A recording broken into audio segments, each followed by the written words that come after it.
আসসালামু আলাইকুম রহমতুল্লাহি আবরাকাতু। আমরা আল ইমরানের 173 নং আয়াত পর্যন্ত সহিহ শুদ্ধ ব্যবহার শিখেছি। এবার আমরা 74 এবং 75 নং আয়াত সহিহ শুদ্ধ ব্যবহার শিখবো ইনশাল্লাহ। আর আপনি আমার চ্যানেল নতুন হয়ে থাকলে অবশ্যই আমার চ্যানেল সাবস্ক্রাইব করে লাইক করে দেবেন। আর অবশ্যই আপনারা কমেন্ট করতে ভুলবেন না। কমেন্ট করলে আমার একটু উপকার হবে, যাতে আমার রিচ ডাউন হবে না। أعوذ بالله من الشيطان الرجيم. بسم الله الرحمن الرحيم. فانقلبوا ফাজা নুনকে দেবে, নুন জসম রয়েছে, ফানুন জবর ফাং, অনিঃশব্দ গুণ্য করবো, ফায়কার ফা অনিশ্বর, ফাং এভাবে উচ্চারণ করবো। কেন করব? নুন সাগির বা কফ রয়েছে, কফটা হলে ইকফার হরফ, ইকফার হরফ 15টি, তার মধ্যে কফ রয়েছে। আর সহজ করে বললে, যদি নুন সাকিনে পরে হামজা হা আইন হা গইন খ, এই 6 হরফের কোনো একটা হরফ যদি পাওয়া যায়, সেক্ষেত্রে নুন সাকিনটাকে গুন্না ছাড়া পড়ব। আর যদি পাওয়া যায়, না পাওয়া যায়, সেক্ষেত্রে আমরা অনুস্বর গুন্না করবো। যেমন দেখেন এখানে নাই, সেক্ষেত্রে আমরা বলতেছি ফাং, ফা নুন জবর ফাং, কফ জর ক, লাম জর লা, কলা, ফাং কলা, বাওয়া পেশ বু, পেশের বাম পাশে জসমুল ওয়াও একালিফ টান, ফাং কলাবু, ফাং কলাবু, বাজের বি, নুন যা আইনকে দেবে, নুন আইনজের নিয় চাপ দে, বি নিয়, মিম জর মা, বি নিয় মা, বি নিয় মা, তা মিম দুইজের তিম, ইদগামে বাগুন না। ইদগামে বাগুন না কেন? এই যে তানমিনের পরে তার সাথে মিম আছে, দুই জবর দুই যে দুই পেশকে তানমিন বলা হয়। যদি তানমিনের পরে তাসিদুল মিম থাকে, তাহলে তাসিদুল মিমের সাথে মিলিয়ে গুণাকার পড়তে হবে। যেমন তামিম 2003, কারণ মিমটা হলো ইকদম বাগুন্না হরফ, ইকদম বাগুন্ন 4টি মিম মৌনুন। যদি এই 4 হরফে কোনোটা হরফ যদি তানমিনে পরে আসে অথবা নুন সাকিনে পরে আসে, তাহলে মিলিয়ে গুণাকার পড়তে হবে। যেমন দেখেন বিনিআমাতিম, আর কালার পরের জন্য তানমিনের পরে যে হরফটা থাকবে, সেই হরফের উপরে সবুজ কালার অঙ্ক থাকলে সেই হরফটা অবশ্যই গুণা করব তানমিনের সাথে মিলাইয়া। বিনিআমাতিম, মিম জার মি, নুন যা লামকে দেবে, নুন লাম জবর নাল, মি নাল, লাম খারা জবর ল, লাম খারা জবর লা হয়, লা না পর ল পড়বো। কেন পড়বো? এই যে আল্লাহ শব্দ ডাইনে যদি জবর থাকে, আল্লাহ শব্দ লামটাকে পুর করে পড়তে হবে, এটা লফজ আল্লাহ পুর। তাহলে বলবো মিনাল ল, হাজের হি, মিনাল্লাহি, ফানকালাবু বিনিআমাতিম মিনাল্লাহি, ওজর ওয়া, ফাদ জবর ফাদ, ওয়া ফাদ, লাম মিম দুই, লাম দুই জের লিল, ওয়া ফাদ লিল, লাম মিম জবর লাম, ওয়া ফাদ লিল লাম, ওয়া ফাদ লিল লাম, ওয়া ফাদ লিল লাম। এরপরে ইয়াজা মিমকে ধরবে, ইয়া মিম জবর ইয়াম, সিন সিন জবর সাস, ইয়াম সাস। এই যে জজমুল হরফ ডান দিকে হরকতের সঙ্গে একত্রে একবার মিলে পড়তে হবে, এগুলো খুব গুরুত্বপূর্ণ, মনে রাখবেন। আর তার সাথে দুই বচন করতে হয়, প্রথমবার ডান দিকে হরকতের সঙ্গে, দ্বিতীয়বার নিজ হরকতের সঙ্গে। যেমন দেখেন ইয়াম সাস, হামিম পেশ হোম, ইয়াম সাস হোম, ইয়াম সাস হোম, ওয়াফাদ লিল্লাম, ইয়াম সাস হোম, সিনপে সু, মাদ্দে মুত্তাসিল 4 আলিফ টান। যদি কোনো হরফের মোটা চিহ্ন আর বামে যদি এরকম গোল হামজা থাকে, তাহলে আমরা সেইখানে 4 আলিফ টেনে পড়বো। যেমন দেখেন সু, হামজা ওয়াও দুই পেশ উ, সু উ, এখানে আমরা গুণনা করব। এই যে তানমিন, দুই জবর দুই যে দুই পেশকে তানমিন বলা হয়। যদি তানমিনের পরে তার সাথে ওয়াও থাকে, তাহলে তানমিন এবং তার সাথে ওয়াও দুইটাকে আমরা একত্রিত করে গুণনা করে পড়বো। যেমন দেখেন হামজা ওয়াও দুই পেশ উ, এইভাবে গুণনা করব, কারণ ওটা ইকদম বা গুণনা। আর কালার পরের জন্য যদি তানমিনের পরে যে হরফটা থাকবে, সে হরফের সবুজ কালার অঙ্ক থাকলে, তা দুইটাকে আমরা একত্রে মিলিয়ে গুণনা করব। যেমন দেখেন সু উ, আমার সাথে বলেন ফানকালাবু বিনিআমাতিম মিনাল্লাহি ওয়া ফাদলিল্লাম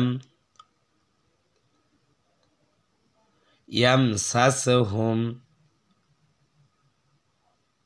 সুউ এরপরে ওয়াও যা তাকে দেবে তার উপরে তাসিদ রয়েছে তা আমরা দুইবার উচ্চারণ করবো কারণ তাসিদ হরফ দুইবার উচ্চারণ করতে হয়। যেমন দেখেন ওয়াও তাজর ওয়াত্তা জবত্তা ওয়াত্তা বাজর বা ওয়াত্তা বা আইন পেশ উ পেশের বাম পাশে জসমুলা ওয়াও একালিফ টান ওয়াত্তা বা উ ওয়াত্তা বা উ রজা দতকে দেবে র দজার রিদ ওয়া ওয়ালিজর ওয়া জবরে বাম পাশে খালিফ একালিফ টান রিদ ওয়া রিদ ওয়া ওয়াত্তাবাউ রিদ ওয়া নুন যা লামকে দেবে নুন লাম জবর নাল লাম খারা জবর ল আল্লাহ শব্দের ডানে জবর থাকলে আল্লাহ শব্দ লামটাকে পুর করবো ল পড়বো লা না পড়বো ল পড়বো তাহলে বলবো রিদওয়ানাল্লাহ হাজের হি রিদওয়ানাল্লাহি ওয়াত্তাবাউ রিদওয়ানাল্লাহি ওয়াও লাম জর ওয়াল লাম খারা জবর ল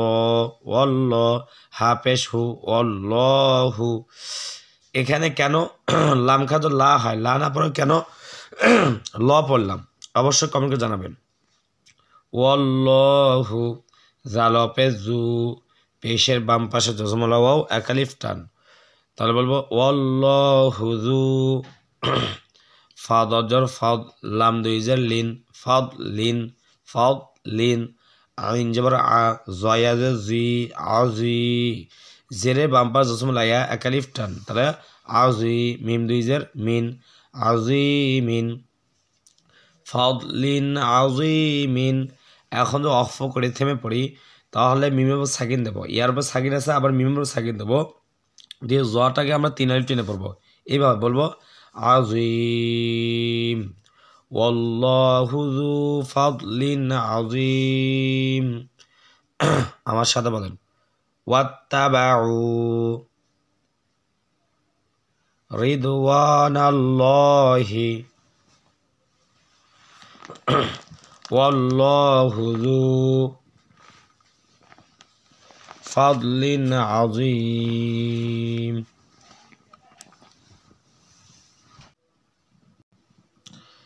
এরপরে হামজা নুনজার ইন নুনে তাসিদ গুণা করা ওয়াজিব মনে রাখবেন নুনে তাসিদ থাকলে সেখানে গুণা করে পড়তে হবে আর কালামের জন্য তাসিদ আর নুনের মধ্যে কমলাকারের অঙ্ক থাকে সেখানে আমরা অবশ্যই গুণা করবো তাহলে বলবো ইন নুন জবর না ইন না মিমারি জবর মা জবরে বাম পাশে খালিফ একালিফ টান ইন নামা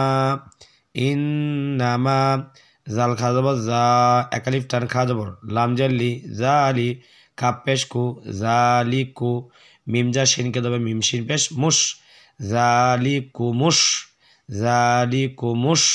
শিনিয়া যাব শাই ত খরা যাব ত শাই ত নুন পেশ নু শাই ত নু ইন্নামা জালিকুমুশ শাইতানু ইয়া পেশ ইউ খাওয়াজর খাও ইউ খাও ওয়াজর উই ইউ খাও উই ফা পেশ ফু ইউ খাও উই ফু ইউ খাও উই ফু খাওয়া ওয়াও কে তো ওয়াও দুই বচন হবে ইউ খাও উই ফু হামজা ওয়াও জবর আও লাম জের লি আও লি ইয়া আলিজর ইয়া মাদ্দে মুত্তাসিল 4 আলিফ টান কি বলছিলাম যদি কোনো হরফের মোড়া চিহ্ন বামে গোল হামজা থাকে আমরা সেখানে 4 আলিফ টেনে পড়বো তাহলে বলবো আউলিয়া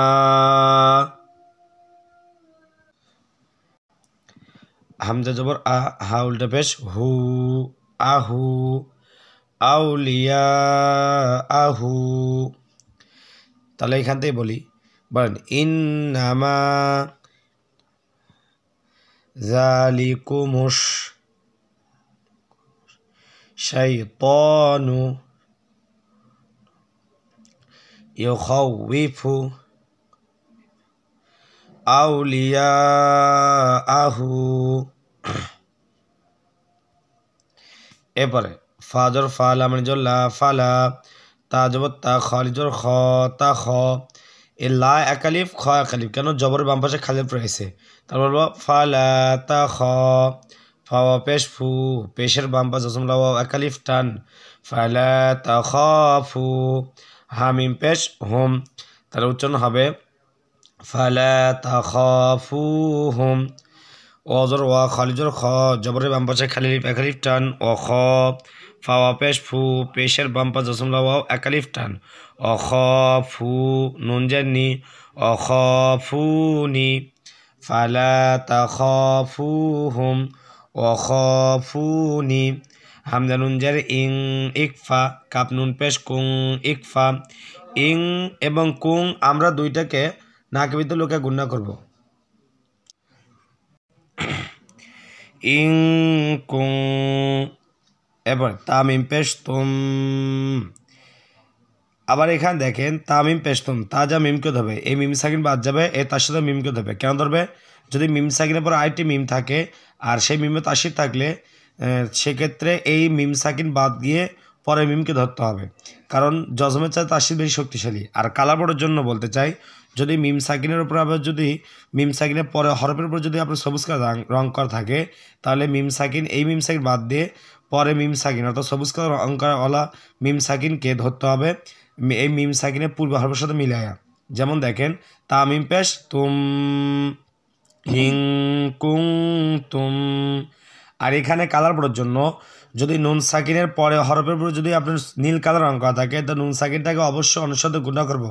আর এটা আপনাকে সহজ একটা উপায় বলে দেই, যদি নুন সাকিনের পরে হামসা হা আইন হা গইন খ এই 6 হরফের কোনো একটা হরফ যদি পাওয়া যায়, তাহলে আমরা নুন সাকিনকে গুণা ছাড়া পড়বো।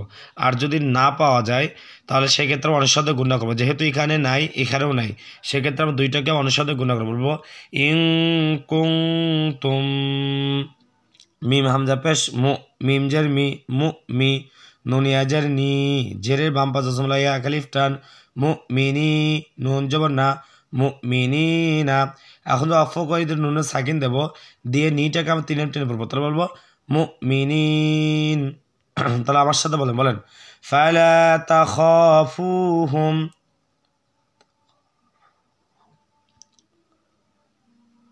ওয়াখাফুনি ইন কুনতুম মুমিনিন।